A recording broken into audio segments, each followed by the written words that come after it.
السلام علیکم، بسم اللہ الرحمن الرحیم، نحن صلی اللہ رسول الکریم۔ سورہ اعراف کے 9 مرکزی موضوعات میں سے ہمارا 8واں مرکزی موضوع تذکرہ حضرت موسیٰ علیہ السلام و فرعون ہے۔ اس کے 4 حصے ہیں۔ پہلے حصے کے 6 ضمنی موضوعات ہیں، جس میں سے 5واں ضمنی موضوع ہے موسیٰ علیہ السلام کی چلہ کشی۔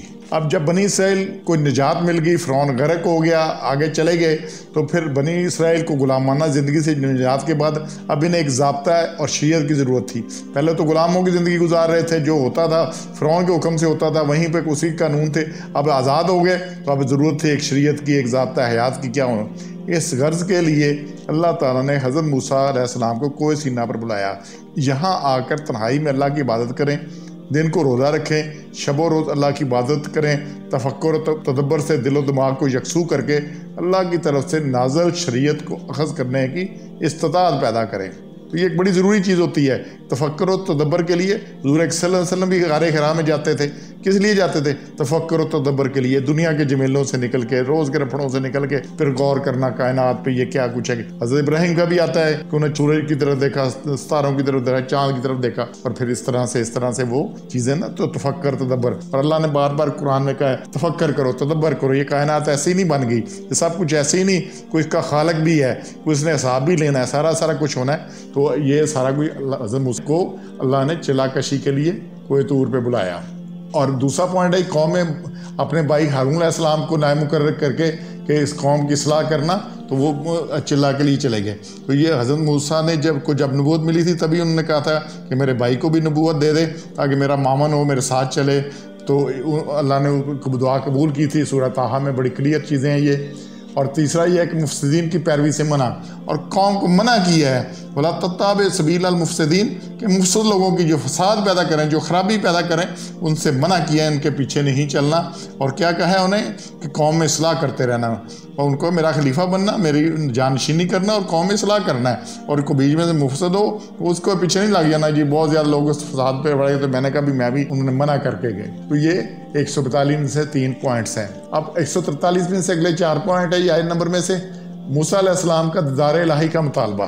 40 دن کی شبانہ روز محنت ہوئی، عبادت اور ریاضت کے بعد اللہ تعالیٰ نے حضرت موسیٰ علیہ السلام کو شرف کلام بخشا۔ یہ ساری محنت کے بعد تو آپ علیہ السلام کو اللہ کی بات بلا واسطہ سننے سے ایسی لذت آئی، اب ڈائریکٹ اللہ سے بات ہو رہی ہے، اللہ ڈائریکٹ ان سے ہم کلام ہو رہا ہے، ایسی لذت آئی کہ دیدار الہی کی بے ساختہ درخواست پیش کر دی کہ یا اللہ تیرا دیدار بھی ہو جائے۔ اب چونکہ وہ اللہ ہم کلام تھا تو اللہ کی شان اپنی شان ہے، ان کی بات بھی اپنی شان، تو ان کو ہوا کہ بھئی دیدار بھی ہو جائے۔ یہ 143 میں انہوں نے اللہ سے ایک مطالبہ کر دیا۔ تو 5واں پوائنٹ ہے کہ زندہ انسان کے لیے دیدار الہی ناممکن ہے، انسان میں اتنی تاب ہی نہیں۔ یہ 143 نمبر آیت میں ہے کہ یہ انسان، اللہ نے کہا مجھ کو ہرگز نہ دیکھے گا، یہ دیکھ ہی نہیں سکتا، انسان میں ہی تاب ہے۔ اسی لیے یہ بھی اس پہ توجہ کریں، حضرت عائشہ کی حدیث ہے کہ جس نے کہا کہ حضور صلی اللہ علیہ وسلم نے معراج پہ حضرت اللہ تعالیٰ کو دیکھا، اس نے جھوٹ بولا۔ تو انسان زندگی میں نہیں، مرنے کے بعد انشاءاللہ اللہ کا دیدار ہوگا، پھر اللہ قیامت میں بھی اپنا دیدار کرائے گا، وہ اپنی جگہ ایک چیز ہے۔ اس 143 میں ہے کہ زندہ انسان کے لیے دیدار الہی ناممکن ہے، انسان میں اتنی تاب ہی نہیں۔ 143 میں اللہ نے صاف بتایا ہے۔ اور پھر چھٹا اللہ نے کہا اسی آیت میں، سامنے پہاڑ پر دیکھ، اگر وہ کھڑا رہے تو پھر تو دیکھ سکے گا مجھ کو۔ اب دیکھو پہاڑ کا ہوتا کیا ہے۔ تو جب تجلی الہی سے پہاڑ ریزہ ہو گیا تو موسیٰ علیہ السلام منظر دیکھ کر بے ہوش ہو گئے۔ اب اللہ نے جلدی ڈالی اس کے اوپر پہاڑ پر، تو پہاڑ وہیں ٹکڑے ریزہ ہو کے بکھر گیا۔ اب ایک انسان کی کیا اتنے بڑے پہاڑ نہیں برداشت کر سکا، انسان کی کیا حیثیت ہے۔ اور موسیٰ علیہ السلام بھی بے ہوش ہو گیا اس منظر کو دیکھ کر۔ ابھی یہ بات چاہ رہی تھی تو 7واں ہے کہ ہوش آنے پر تسبیح الہی، توبہ، سب سے پہلے ایمان لانے کا اقرار۔